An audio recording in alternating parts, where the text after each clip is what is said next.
नागपूर जिल्ह्यातील धामणगाव येथे रात्री आग लागली आणि त्यामध्ये गावाचं मोठ्या प्रमाणात नुकसान झालं। जवळपास 25 ते 30 घरं जळून खाक झाली आणि या ठिकाणचं चित्र जर आपण बघितलं तर आपल्याला या ठिकाणी पाहायला मिळते की कशा प्रकारे अन्नधान्य असो किंवा मग जनावरांचा चारा असो याचं नुकसान झालेलं आहे। एकंदर कशा प्रकारे नुकसान झालं हे जे आपण जाणून घेण्याचा प्रयत्न करूया। गावकरी आपल्यासोबत आहे ज्यांच्या घरी या ठिकाणी आग।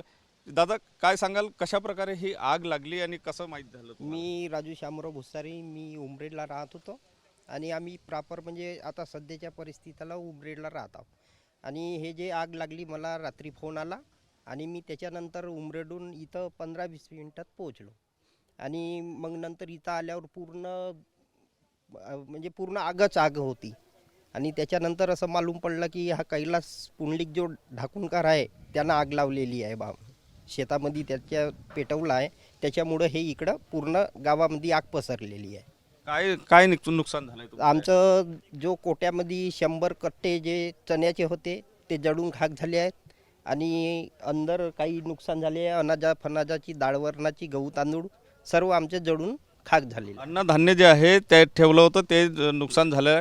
तुमचं काय नुकसान झालं आहे नेमकं? आमचंही नुकसान आमचे अन्नधान्य आणि 50,000 कॅश होती आणि जे आपला बिजाईचा माल होता चणे सोयाबीन हा सुद्धा जळला आणि 4 पोते गहू होते, 2 पोते तांदूळ होते, हे सुद्धा जळले आणि पूर्ण रेकॉर्ड जळला।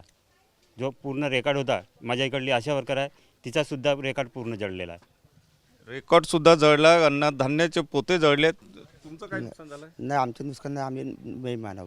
अच्छा, या ठिकाणी आपण जर बघितलं तर नुकसान जे आहे हे माझे सासरे आहेत। अच्छा, यांच्या घरी जे आपण या ठिकाणी जर बघितलं तर नुकसान झाल्याचं चित्र मोठ्या प्रमाणात पाहायला मिळते आहे आणि गावात अशाच प्रकारचं चित्र जे आहे ते एकंदर पाहायला मिळते आहे। आता जे आहे ते हळूहळू या ठिकाणी पोहोचताना पाहायला मिळते आहे। प्रशासनाकडून या ठिकाणी पंचनामे जे आहे ते केले जात आहे। मात्र एकंदर जे गावकऱ्यांचं नुकसान झालं ते नुकसान मोठं आहे आणि त्यामुळेच आता या ठिकाणी खऱ्या अर्थाने या शेतकऱ्यांना किंवा गावकऱ्यांना मदतीची आस लागली आहे। कॅमेरामन साईसह सुनील ढगे, TVN मराठी, धामणगाव, नागपूर।